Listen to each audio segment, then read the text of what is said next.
I'm actually from the show me state. You know, I'm from Michigan. I've spent some time in Minnesota, but I'm actually from Missouri. And I'm going to talk to you guys today a little bit about some of the things that we do in our state.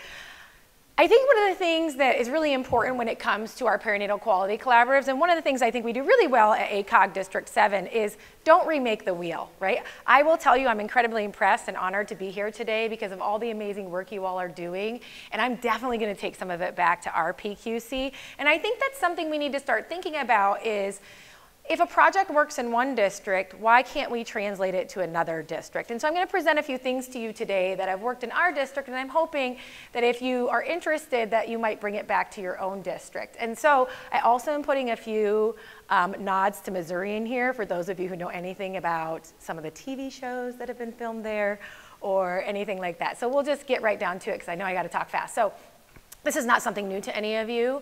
We know that maternal mortality is on the rise. As I was here this week with you guys, I got a call that we lost a 40-year-old mom in Kansas. And so it happens every day. It impacts all of us because we're all mothers, sisters, aunts, grandmothers. And so it's going to take all of us to make a difference in this.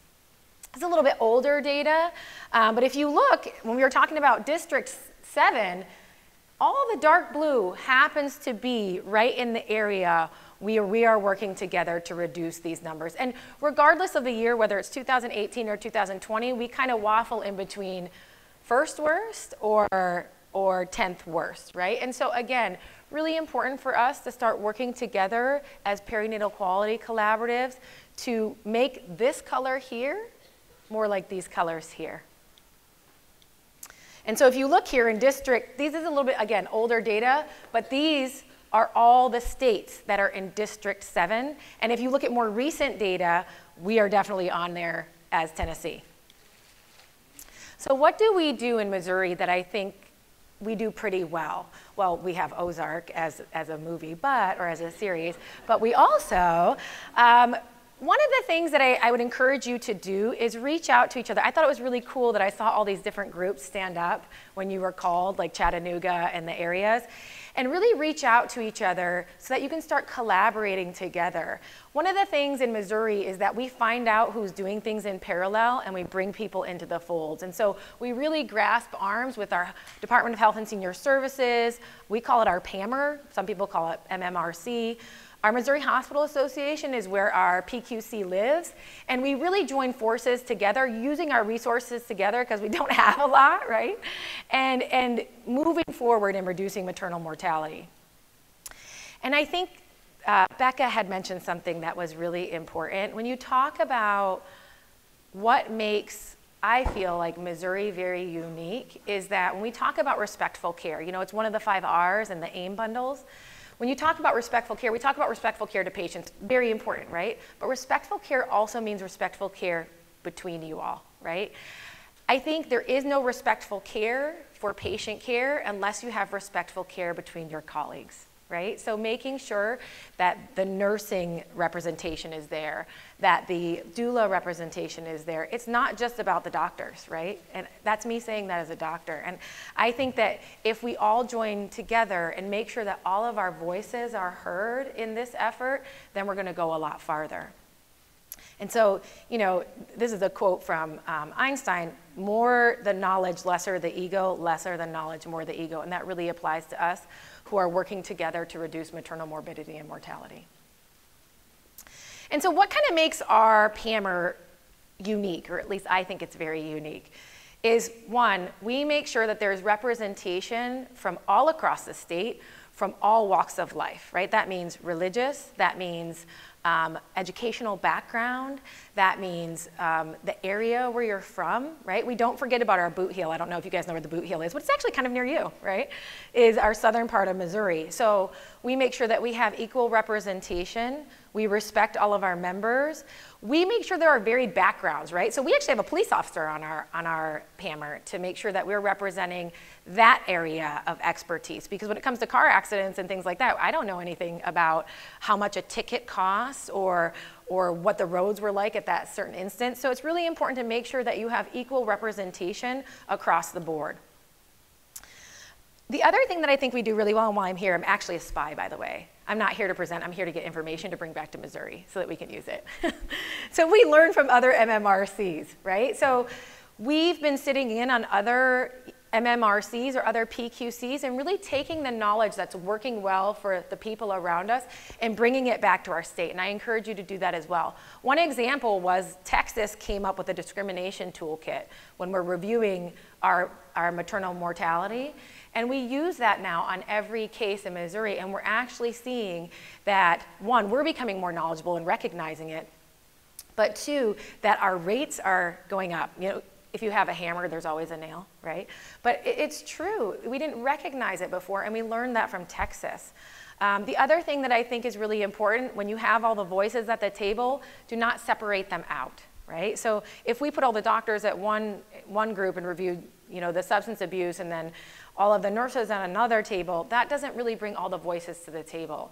And so making sure that the voices are lifted in equality. And then we adjudicate all our deaths through 365 days post.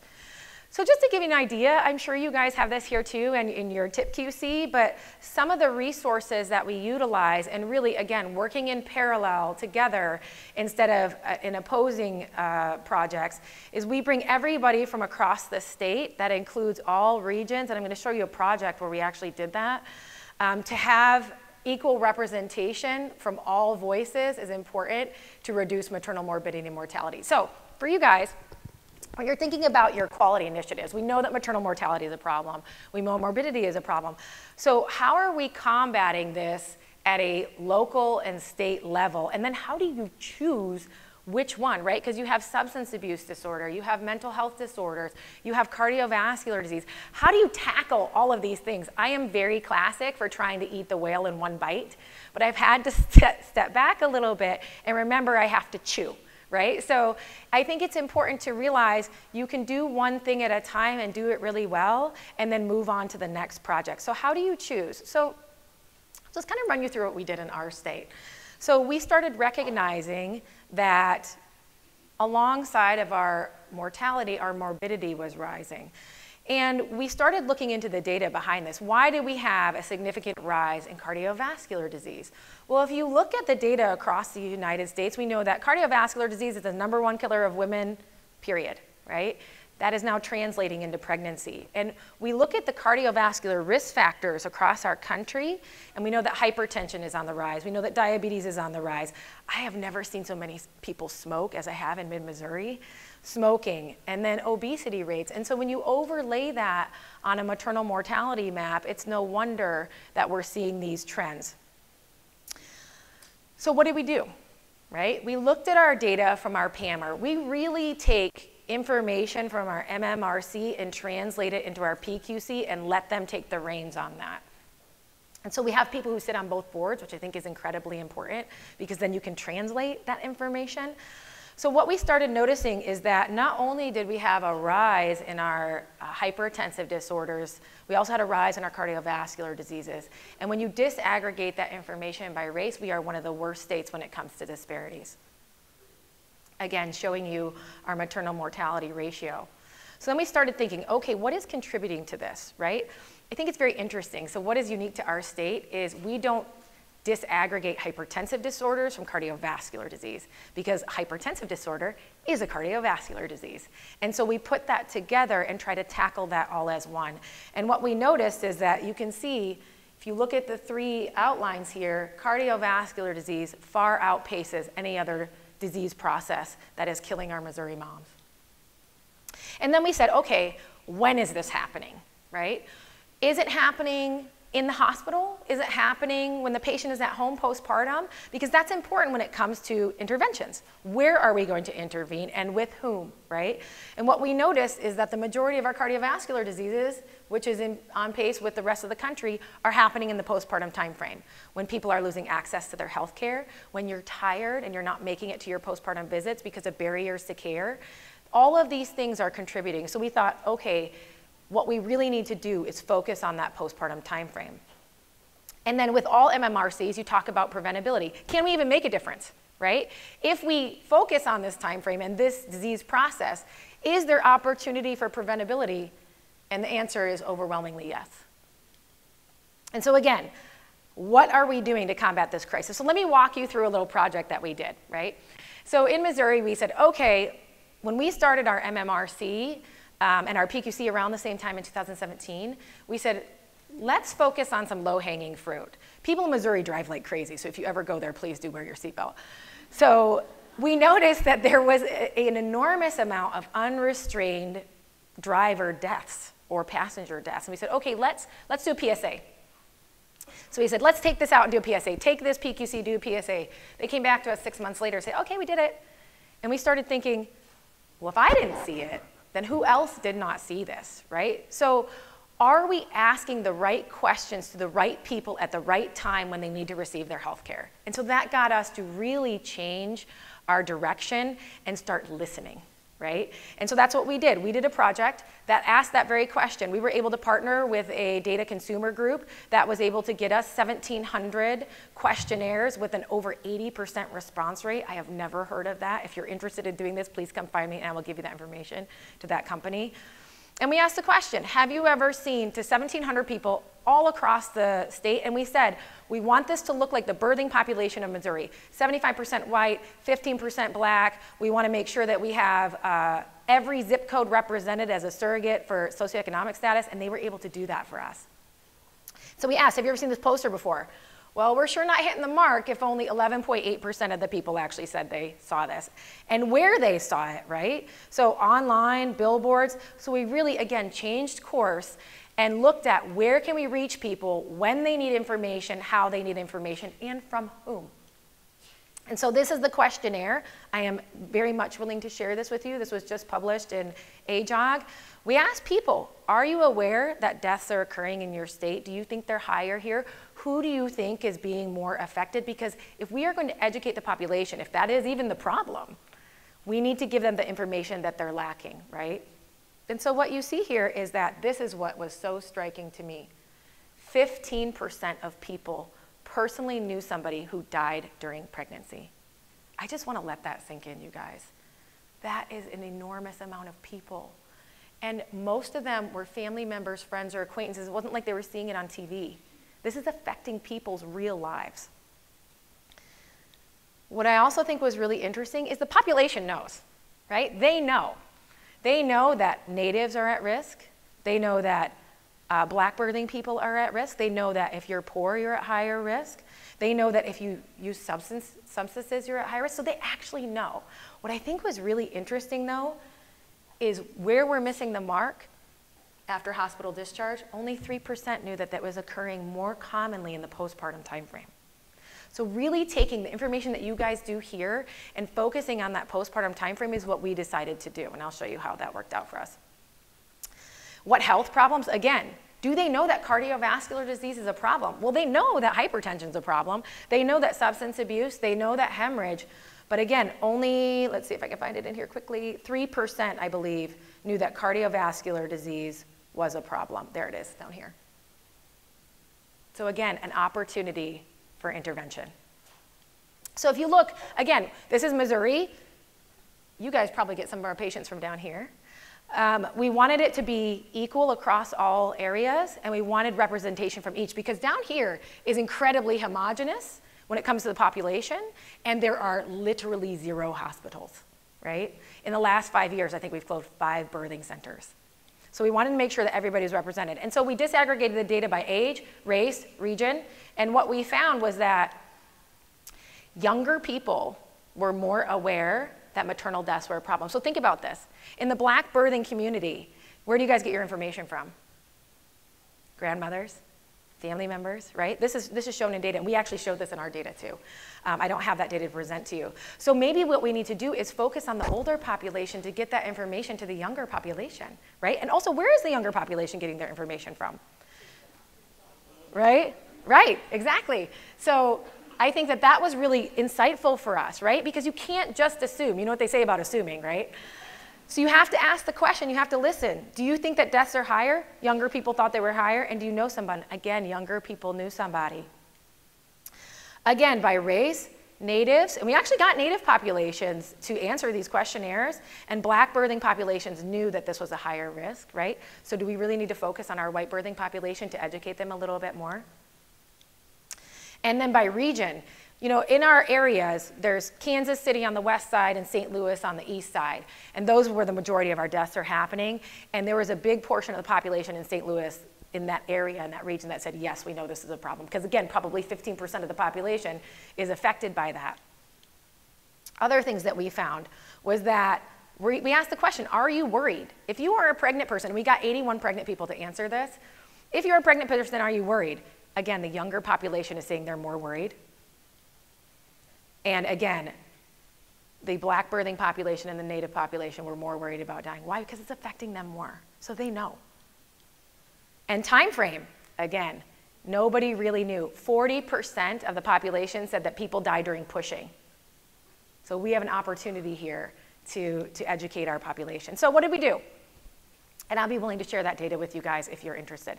Is we said, okay, let's start with the AIM hypertension bundle. We're gonna focus on antepartum intervention so that we can also kind of trickle that into the postpartum cardiovascular risk. So what did we decide? Well, you gotta have metrics, right? If you have a SMART goal, it has to be measurable, time-bound, right? And you have to have certain metrics so you can see improvement. And so we said, we want time to treat. So within 60 minutes, you gotta get those antihypertensive medicines on board, again, focusing on the cardiovascular risk. And are we following them up within a reasonable time frame according to guidelines within 7 days? So we looked at contributing factors such as access and financial, and then we took these recommendations and we gave them, again, we all lock arms to our Department of Health and Senior Services and say, hey, we have a problem here. Our people are dying in the postpartum period. We're gonna focus on the antepartum time, but you have got to cover us in the postpartum time frame so we can do the work that's necessary. So again, we became an AIM state in 2018. We started with the implementation of the hypertension bundle. It was voluntary. What was really cool about our project was that our PQC lives within our Missouri Hospital Association, which is a wealth of data, right? So we get all this amazing data. And we started tracking for 18 months. So we did an education campaign. And again, why did we choose this? Because cardiovascular disease is the leading cause of death, period, for women. It is also the leading cause of death for women who are pregnant or birthing people, right? And so to kind of cover that whole time frame, antepartum, postpartum, we decided to do both. And so what I want to show you here is that cardiovascular disease, if you have preeclampsia, this is where Becca and I get really jumpy as preeclampsia survivors, even within that first year, your risk of cardiovascular adverse outcomes is significantly higher than somebody who never had preeclampsia. So again, focusing on the antepartum time frame, maybe we can reduce that by intervening quickly. So we had resources posted on our MHA website for educational purposes. We also included our ER colleagues, right? Because how many times are they hitting that ER? And because they're not comfortable or don't even ask the question if the patient was pregnant recently, that they're getting sent back out into the community because they're used to seeing 200s over 150s, right? But that's not normal for us. And so educated our ER providers on what to look for and what questions to ask. And so this is what we did. So within 18 months, within our 32 hospitals, we were able to take the time to treatment, drop it below 60 minutes in one hospital system, that was 11 hospitals, to near 100%, right? And that takes a lot of work, right? You have to be engaged, you have to have champions, and you have to be on that wheel constantly, right? But we were able to do that, and that's broken down by each hospital system. But what you can see here is at the end that we were able to get treatment into the arms of birthing women who had severe disease within 60 minutes for near 100%. What about recommending time to follow up? Same thing. It's for those of you who love Ozark. So overall, we had 29 organizations that met minimum criteria for the hypertension bundle. Our median time to treatment for severe hypertension improved by 25%. 91% of our bundle elements were implemented, and 90% of the structural elements were implemented, which is phenomenal. This is our overall time to treatment within our state. So I showed you one hospital system, but overall in the state, we went from nearly zero. Now, mind you, this is COVID, right? We were still able to push through with COVID with the help of our PQC.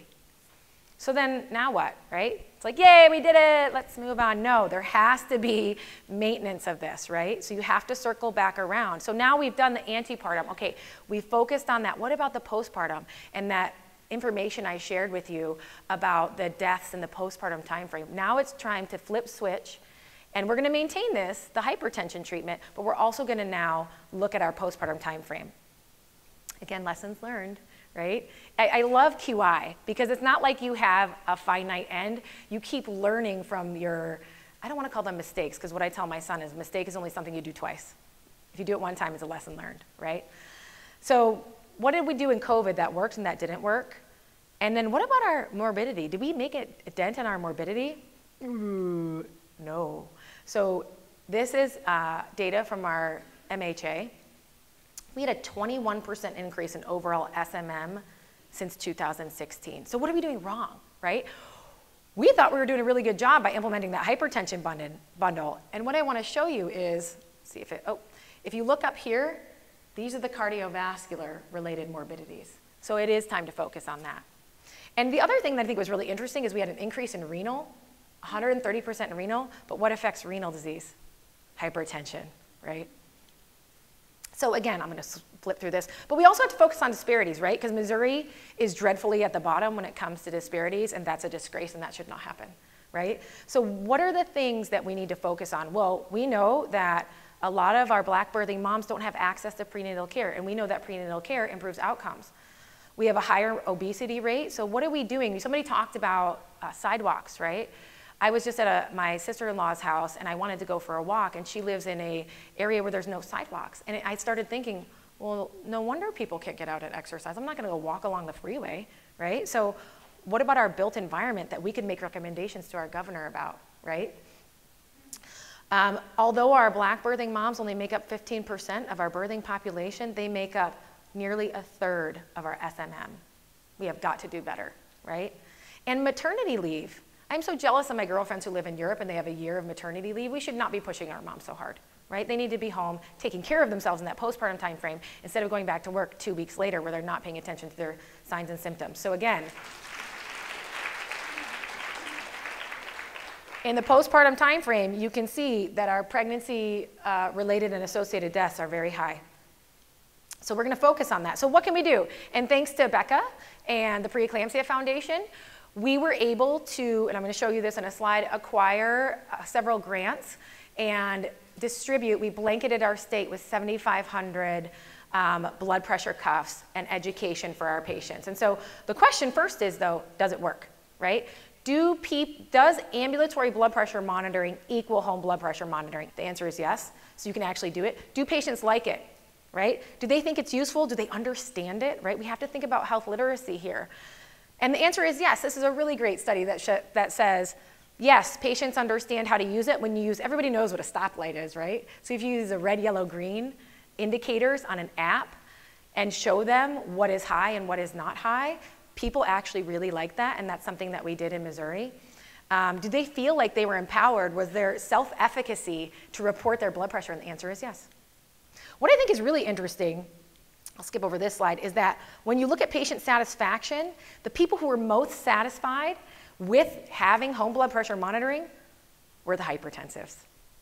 So we need to empower them to help take control of their disease processes, educate them on what to look for, and outcomes will improve. What about cost? Because that's a big problem, right? We are really poor in Missouri, and we just now got grant funding for our PQC, so is it cost effective? The answer is yes. And when you think about cost effectiveness, I don't want to focus just on blood pressure cuffs. I want you to think about over the course of your lifespan, right? So for me, as a preeclampsia survivor, was it cost effective to get admitted and treated, and now I'm getting medications to reduce my risk? The answer is yes, because then I'm going to present to the hospital less. I'm not going to, knock on wood, undergo triple bypass, right? So these things are cost effective over the lifetime. And so when we're thinking about that, we can't just think in a tunnel vision in that one moment in time.